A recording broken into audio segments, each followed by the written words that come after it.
본문으로 갈망이란 제목으로 하나님 말씀을 함께 나누겠습니다.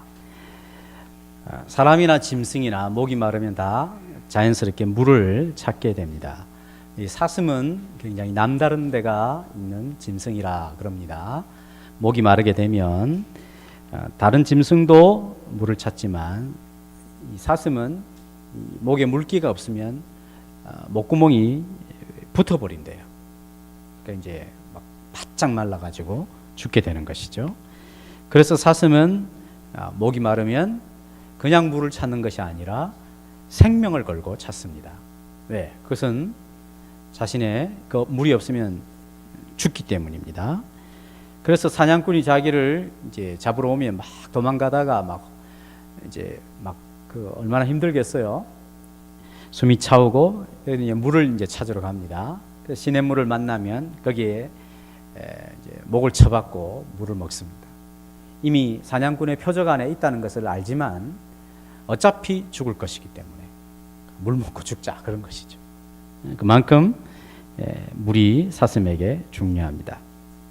그래서 시편에서 다윗은 하나님을 향하여 이렇게 고백을 합니다. 사슴이 시냇물을 찾아 갈급함같이 내 영혼이 주를 찾기에 갈급하나이다.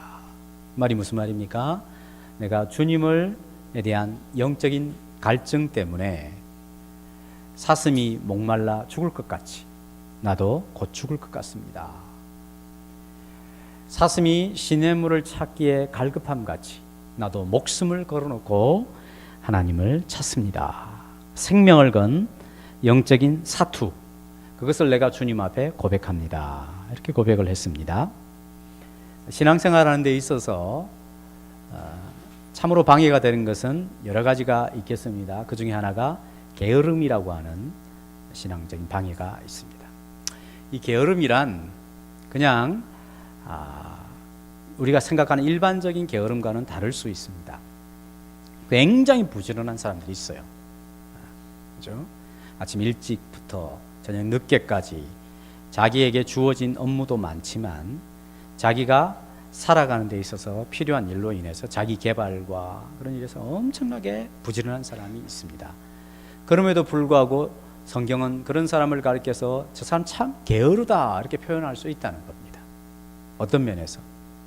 영적인 부분에 있어서는 너무나 관심도 없고 자신의 영혼을 돌보는 일에 있어서는 영적인 개발이나 그런 수고를 해야 될 필요성을 전혀 못 느낄 때에 아무리 부지런해도 그 사람은 참 게을러 터졌다 이렇게 표현을 하는 것이죠. 물론 그렇다고 내가 학생으로서 직장인으로서 내가 해야 될 일을 소홀히 하고 영적인 개발을 하는 데서만 힘쓰고 그런 말은 아닙니다. 그런 말 아닙니다. 이 게으름이라고 하는 영적 게으름이라고 하는 것이 신앙이 하나님 앞에서 올곧게 세워져 가는 데 있어서 크게 장애가 되는 경우가 있습니다.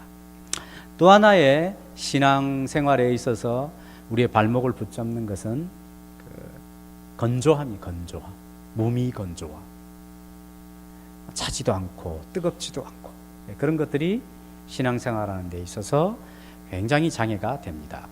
그래서 라오디게아 교회 같은 요한계시록 7교회 중에 한 교회는 주님으로부터 책망을 받죠. 네가 차지도 않고 뜨겁지도 않으니 그것이 내 속에서 마치 너를 이렇게 토하고 싶다 이렇게 표현했어요. 속이 안 좋으면 토하고 싶잖아요. 그러니까 라오디게아 교회가 주님 앞에 마치 그런 모습이었어요. 차지도 뜨겁지도 않은. 차다 이 말은 그럼 신앙이 없다 이게 아니고 아주 차가운 맛을 내고 아주 뜨거운 맛을 내고 그렇게 분명한 신앙생활을 하려는 것이죠. 그러니까 미지근한 무미건조한 신앙의 태도가 신앙생활할 때 큰 장애가 됩니다. 근데 사슴이 시냇물을 찾아 갈급함 같은 이런 신앙은 이런 무미건조한 신앙과는 굉장한 차이가 있는 것이죠. 하나님을 사랑하고 또 하나님의 사랑을 입고 하나님이 찾아오시고 하나님 은혜를 베푸시며 또 하나님 은혜를 사모하는 사람들의 신앙에는 언제나 사슴이 시냇물을 찾아 갈급함 같은 그런 열정과 갈망이 있었다는 것을 확인할 수 있습니다. 오늘 본문에 이렇게 가란 한 여인이 예수님을 방문합니다. 예수님이 하루는 두로라고 하는 이방인 지역, 유대인 지역이 아닌 이방인 지역으로 가셨습니다. 거기서 조용히 지내며 제자들과 함께 유대인들에게 말씀을 전하시기 위해서 자신의 행선지를 알리지 않았습니다. 그런데 숨길 수가 없었어요. 왜냐하면 이 한 여인 때문이었습니다. 이 여인이 너무나 갈망을 했어요, 예수님을. 왜 그랬을까요? 자신의 어린 딸 때문이었습니다. 어린 딸 때문에. 어리다 그랬으니까 아마 10살 전후 때는 안 됐을 가능성이 있죠. 근데 이 어린 딸이 어떤 상태였냐면 귀신이 들렸는데, 대개 귀신을 성경에서는 더러운 귀신이라, 더러운 귀신이 들렸다 했습니다.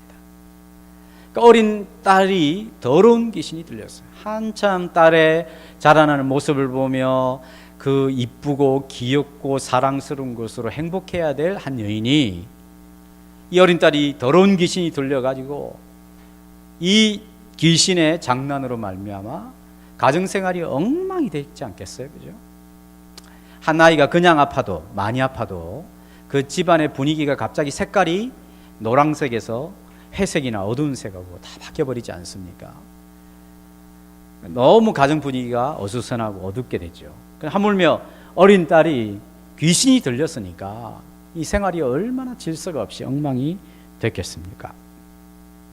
이 딸이 몇 살인지, 어떻게 귀신이 들렸는지 우리는 알 수 없습니다. 그러나 우리가 추측해 보아서 알 수 있는 것은 이 여인이 얼마나 절망하고 얼마나 슬펐을까, 얼마나 비참한 상태에 빠졌을까, 우리는 충분히 짐작해 볼 수가 있습니다.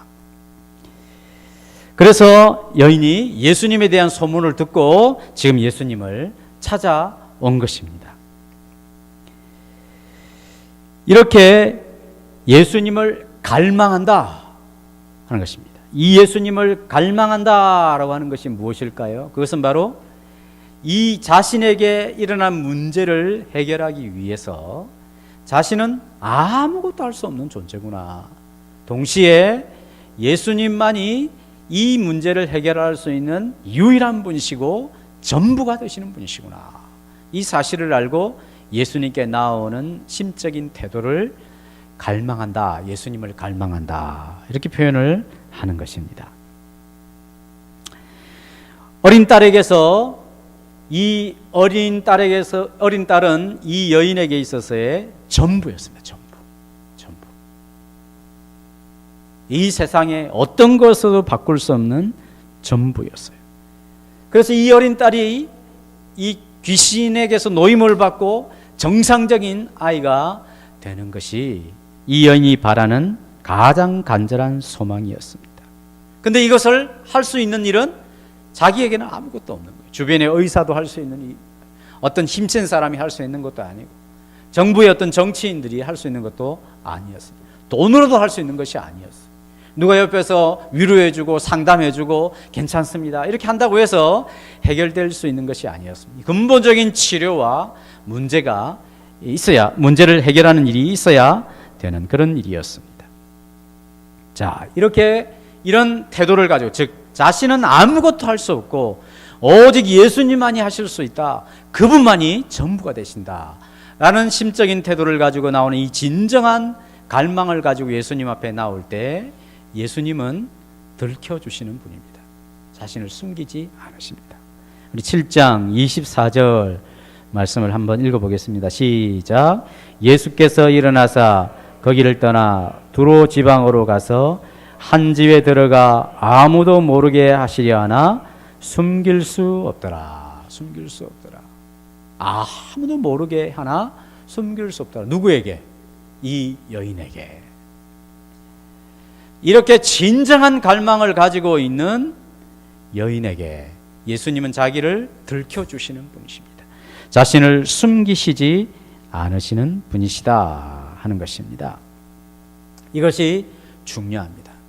하나님 앞에서 우리의 노력과 우리가 어떻게 해서 되는 것은 아니지만, 그러나 정말 하나님을 사모하고 간절히 찾는 자들에게 예수님은 자기를 숨기지 않으시고 들켜주시는 분이십니다. 들켜주시는 분.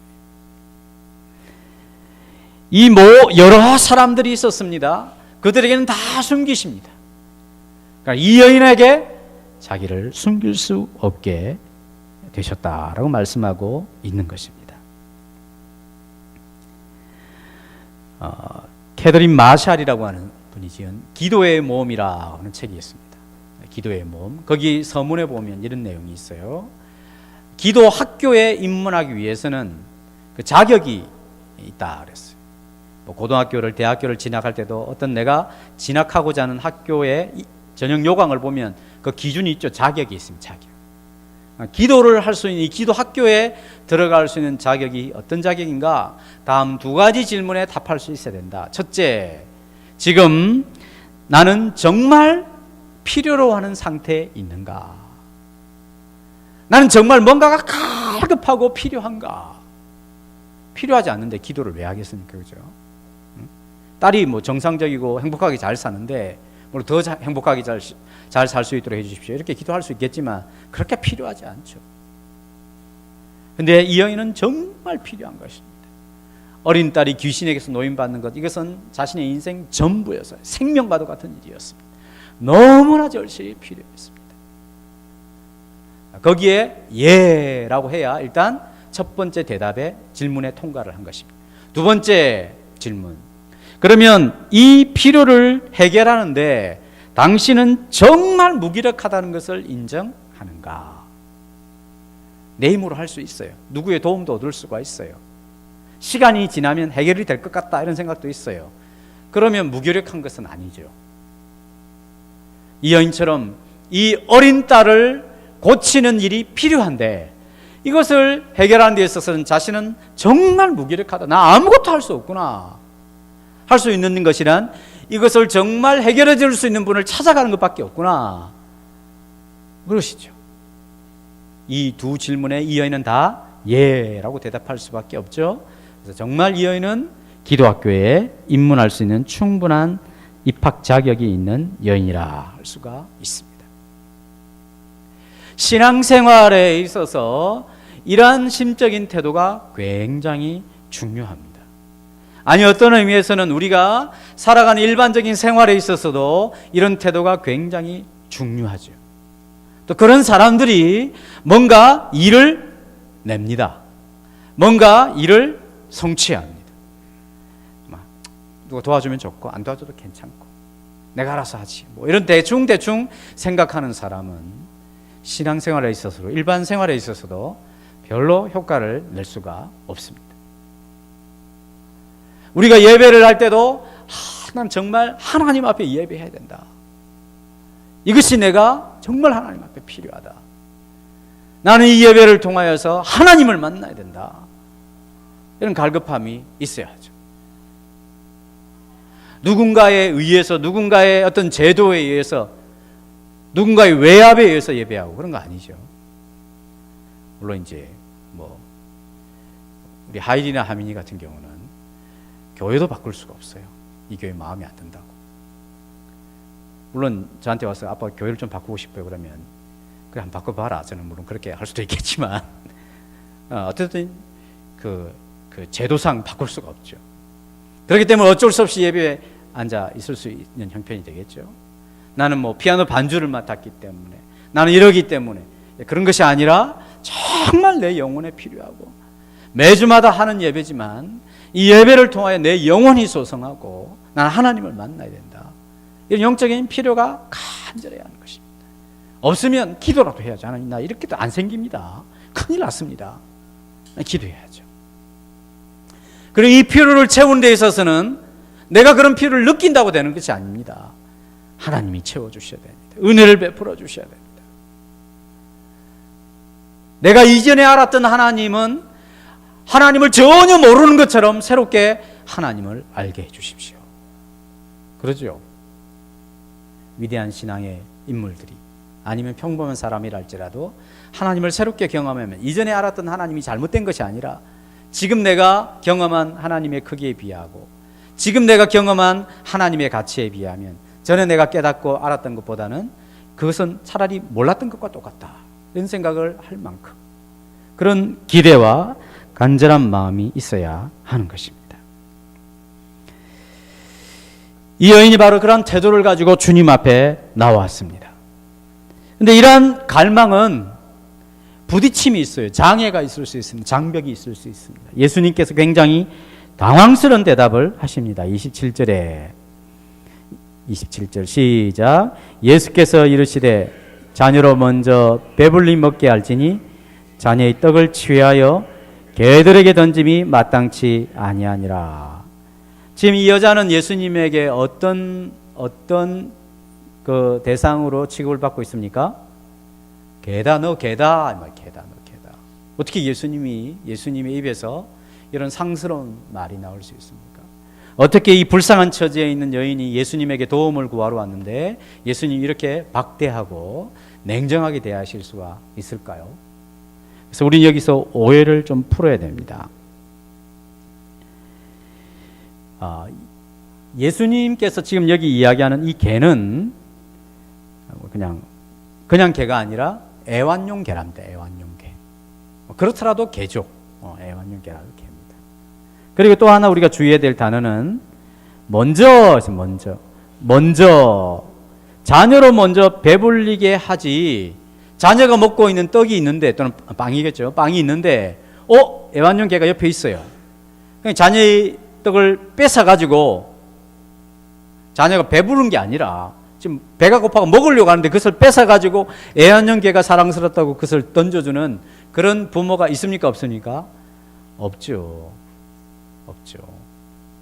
자녀를 먼저 배불리고 나서 그 다음 개에게 주죠. 아무리 애완용 개라도. 그게 상식이다 하는 것입니다. 즉 이 수로보니게 여인이라는데 시리아라고 하는 나라의 베니게라고 하는 그런 지역이 있습니다. 그 출신이에요. 수로보니게. 근데 이 여자가 두로지에게 살고 있었던 것 같습니다. 이방인 여자죠. 여자예요, 여자. 게다가 이방인이에요.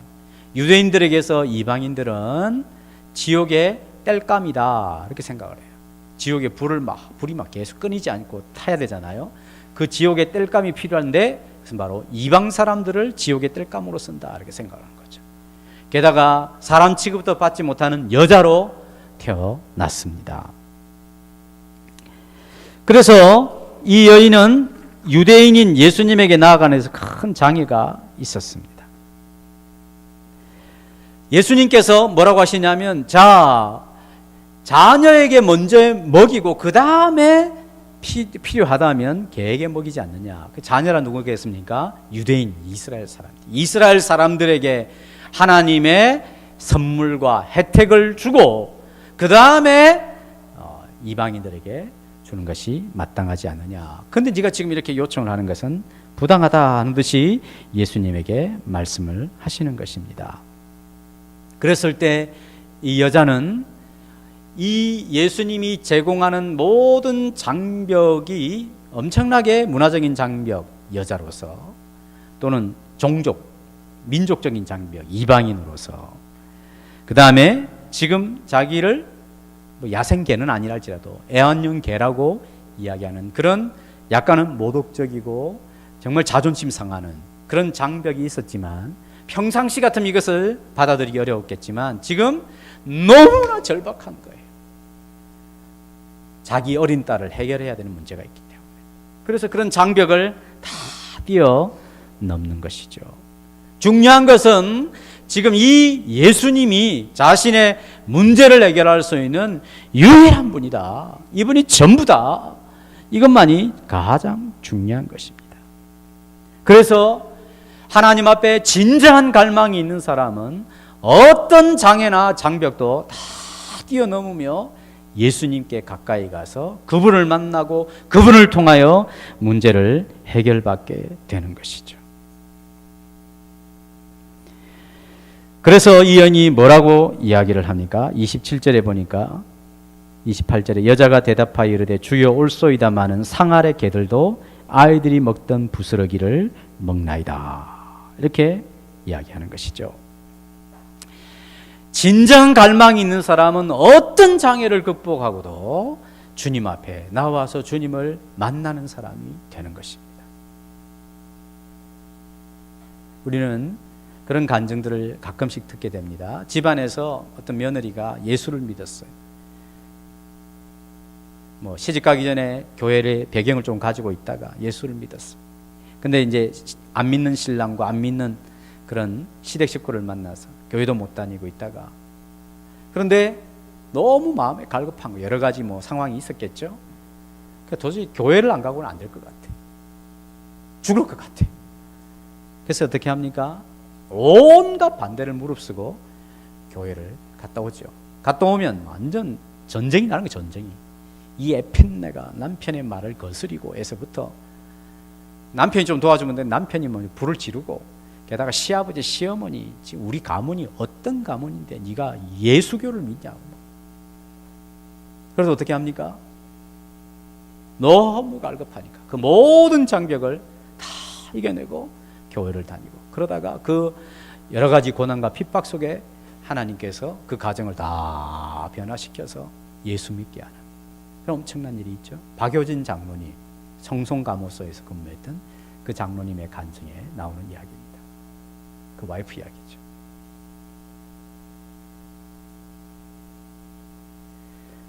진정한 갈망은 모든 핑계될 거리, 장애가 될 만한 것들, 장벽이 있을 만한 것들을 다 극복하고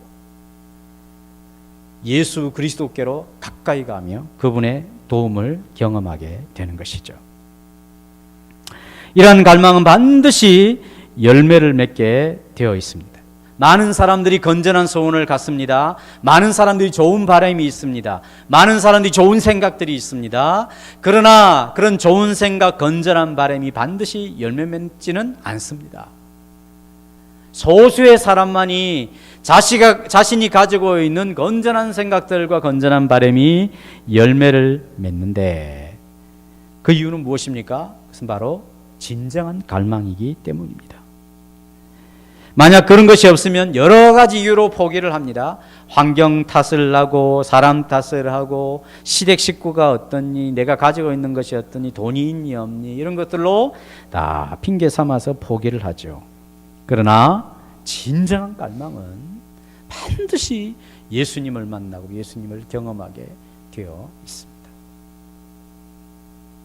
마음을 딱 정해놓고 한번 해보십시오.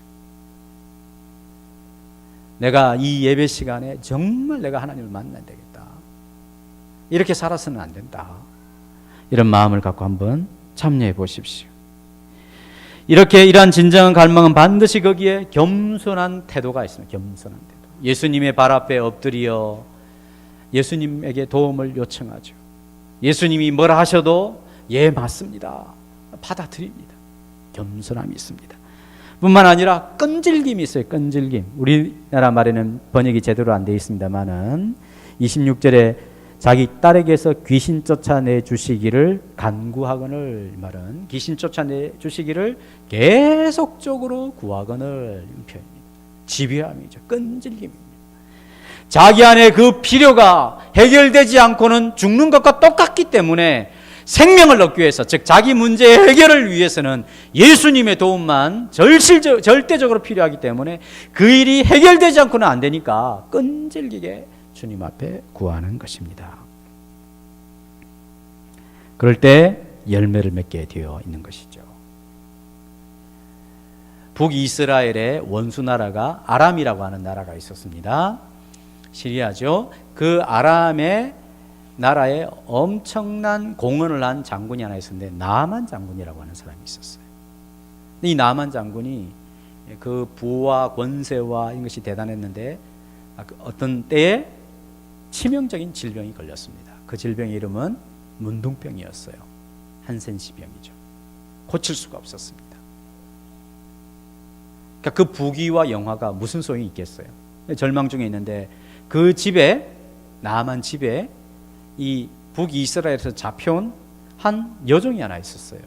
그 여종이 뭐라고 하냐면, 우리 주인이 그 북쪽 이스라엘의 엘리사라고 하는 선지자를 만날 수 있으면 좋을 텐데, 이 지난 말로 했어요. 그 이야기를 듣고 이제 불렀죠. 무슨 말이냐. 그러니까 엘리사가 이런 대단한 사람입니다. 그래? 그냥 왕에게 이제 이야기를 하니까 왕이 글을 하나 써준 것이죠. 이제 그 글을 가지고 이제 예물 같은 거 준비하고 나아만이 엘리사를 찾아옵니다. 이스라엘이 난리가 났어요. 왜? 이 문둥병, 한센시병을 어떻게 고치겠어요? 그러니까 이것을 하나 빌미로 삼아가지고 우리를 괴롭히고 전쟁을 일으켜서 우리를 무너뜨리려고 하는가 보다 난리가 난 것이죠. 그 소식을 엘리사가 듣고 보내라 그랬어요. 걱정하지 마시고 보내십시오. 그러니까 나아만이 수행원들과 예물을 많이 엄청나게 많은 수행원들이 오니까 엘리사가 직접 나오지도 않고 종을 하나 보내가지고 문 앞에서 저 요단강에 가서 7번 몸을 잠그고 나오라. 그러면 치료될 것이다. 그러는 거예요. 나아만은 어떻게 생각했냐면 엘리사가 자기 앞에 나와 굽신거리면서 머리에 또는 뭐 몸에 환부에게 손을 얹어서 안수를 해줄 줄 알았어요. 근데 자기 기대와 전혀 다른 해결 방안을 내놓으니까 화가 엄청나게 났어요. 아니 우리나라에 그 유명한 강이 두 개가 있는데 그 강이 이 요단강보다 훨씬 더 나은데 차라리 거기서 씻지 여기서 왜 씻으라고 하느냐면서 에이씨 하면서 이제 그냥 화가 나서 돌아가려고 하니까 옆에 있던 종들이 그러지 마십시오 아버지요. 아니 당신의 몸이 나을 수 있다면 이보다 더한 일도 못하겠습니까? 그 요단강에서 7번 씻으란 그거 왜 못하겠습니까? 가만히 듣고 보니까 그렇거든요. 그래서 1번 잠고 나오고 2번 6번째는 아무런 변화가 없는 거예요. 7번째 딱 잠고 나오니까 성경이 어떻게 표현하냐면 아기 피부같이 뽀얗게 되었더라. 겸손하게 아무리 다른 강이 좋다 할지라도 하나님의 말씀을 맡은 선지자가 요단강에 씻으라 그러면 겸손하게 7번 씻으라면 6번 하고 6번 씻고 나면 이 발목은 적어도 깨끗해지고 밑에 하체 정도는 깨끗해져야 하잖아요. 한 번 씻을 때는 발목, 2번 씻을 때는 무릎 이럴 때 막 얼마나 신나게 들어가겠어요. 그래서 6번 씻어도 아무 일이 없을 때 절망이 되죠. 끈질기게 끝까지 언제나 훌륭한 좋은 열매는 끝에 나타나요. 끝에 다 끝났을 때 이제 사람이 해서는 도저히 아무것도 안 되는구나 그렇게 느낄 때에 하나님이 하시는 것입니다. 하나님이 하시는 것이죠. 나아만이 7번 씻었을 때에 그런 일이 일어나게 된 것입니다. 열매 맺는 갈망은 겸손한 태도를 가지고 끈질기게 모든 장벽을 다 넘어서서 예수 그리스도만에 우리의 모든 소망과 모든 것이 달려있음을 믿고 그분께 나아갈 때 그런 정말 심적 태도가 있을 때에 반드시 거기에 열매가 나타나게 되어 있는 것입니다. 예수님께서 십자가를 지시기 위하여 이제 그 여리고로 또는 지나서 예루살렘으로 가시려는데 디메오의 아들 바디메오가 맹인이잖아요. 맹인. 예수님 지나간다는 소리를 들었습니다. 맹인도 고쳤다는 이야기를 소문을 들었어요. 그래서 거리가 어느 정도 되는지 모르지만 하여튼 자기가 젖먹던 힘을 다 발휘해서 외칩니다. 다윗의 자손 예수여 나를 불쌍히 여겨 주십시오. 얼마나 그 소리가 컸던지 주변의 제자들과 사람들이 너무 시끄러워가지고 제발 좀 조용히 하라고 그럽니다. 근데 그 기세에 눌리지 않고 또 더 크게 외칩니다. 다윗의 자손 예수여 나를 불쌍히 여겨 주십시오. 한 사람도 아니고 막 집단적으로 자기를 공격하고 좀 조용히 하라고 그렇게 따돌림을 줄 때 견뎌내기가 참 어렵죠. 근데도 자신의 문제 전부가 저 예수님께 달려있다. 자신의 인생을 완전히 송두리째 바꿀 수 있는 분은 저 예수님밖에 없다. 그런 마음을 가졌을 때는 막 목숨을 걸어놓고 주님께 자신을 맡겨버리죠. 주님이 불렀습니다. 그러니까 자신의 전 재산이요, 자신의 그 직업 수단이 이 겉옷도 다 내던져 버리고 예수님을 향하여 달려갔을 때 내가 너에게 무엇을 나여 주기를 원하느냐. 그때는 엉뚱한 소리 안 해야 되죠. 단도직입적으로 눈뜨기를 원합니다. 그래, 눈을 뜨잖아요. 그렇습니다. 하나님은 우리가 하나님 앞에서 그냥 이 땅에서 내가 너에게 500만 원, 1000만 원, 1억 줄 테니 그걸로 넉넉하게 살아라 이렇게 원하시지 않습니다. 하나님이 나는 너희에게 생명을 주겠다. 너희도 나에게 생명을 드려라. 우리는 생명과 생명으로 언약을 맺자. 나는 너희들에게 예수 그리스도 전부를 주겠다. 그리고 너의 일생을, 아니 영혼을 책임지며 너와 동행해 주겠다. 그러니 너도 이 영적인 열망과 갈증을 가지고 전부를 들여 나를 사랑하고 나를 구하고 나를 따르라. 주님이 그렇게 말씀하시는 것입니다. 이 수로버니게 여인이 어린 딸의 이 심각한 문제를 가지고 왔을 때 이렇게 이야기합니다. 주여 올소이다마는 상아래 개들도 아이들이 먹던 부스러기를 먹습니다. 그것을 뺏어서 개에게 줄 필요 없습니다. 주님, 저는 개입니다. 애완용개 아니라도 괜찮습니다. 애완용개보다 못한 야생개라고 취급해도 괜찮습니다. 주님이 나를 쓰레기 취급해도 괜찮습니다. 그러나 주님, 그 개가 주인의 아들이 먹다가 흘리는 그 부스러기는 그냥 받아먹지 않습니까? 주님께로부터 오는 그 부스러기 은혜라도 저에게 주십시오. 그러면 제가 족하겠습니다. 그렇게 주님을 사모하는 태도를 표현하자 예수님이 선언하십니다. 29절 같이 읽어보겠습니다. 예수께서 이르시되 이 말을 하였으니 들어가라. 귀신이 내 딸에게서 나갔느니라. 귀신이 내 딸에게서 나갔다. 이 말을 하였으니, 그래, 네가 정말 은혜를 사모하는구나. 정말 나를 통하여서 네 문제를 해결할 수 있다고 유일하게 그렇게 믿고 있구나. 네 전부를 걸었구나. 알겠다. 돌아가라. 귀신이 내 딸에게서 나갔다. 그래서 그 말을 믿고 가보니 아이가 침상에 누웠고 귀신이 나가 있는 거예요. 이 여인이 이렇게 하지 않았습니다. 그래도 주님, 제 딸에게 좀 같이 가주십시다. 아니면 내 딸이 주님의 음성을 들을 수 있는 거리에는 와서 그런 말씀을 하셔야죠. 이렇게 안 했습니다. 그냥 주님이 선언하시면 그걸로 되는 것이죠. 그런 믿음이 막 생겨버리는 것입니다. 그래서 믿음이라고 하는 것은 항상 추상적이죠. 믿음의 내용들이 대부분 추상적입니다. 거룩, 감이 잡히지 않습니다. 추상적이죠. 사랑, 온유, 믿음, 겸손, 다 추상적이죠. 그런데 주님의 말씀이 내 안에 탁 박히면 그게 다 이 추상 명사가 아니라 그때는 동사가 됩니다. 동사. 움직이는 거예요. 그 주님은 선언하십니다. 됐다. 내 딸에게서 귀신이 나갔다. 이렇게 선언하시면 막 믿어져 버리는 것입니다. 저는 대학 합격한 것보다 운전면허 합격할 때 더 좋았습니다.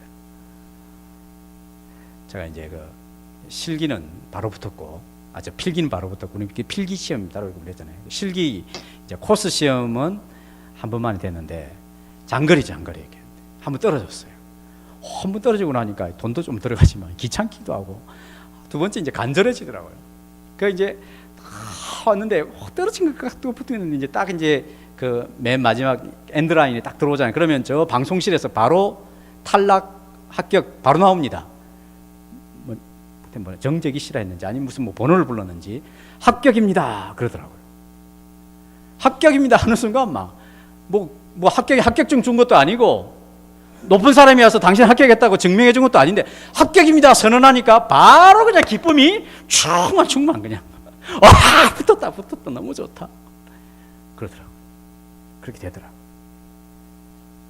그 권위자잖아요. 그 사람은 보고 자기가 그것을 이제 채점표를 가지고 그 권위자가 당신 합격 그러니까 그 합격이라고 하는 그 권위자의 소리가 내 마음에 현실이 되고 내 감정을 움직이는 힘이 돼버린 거죠.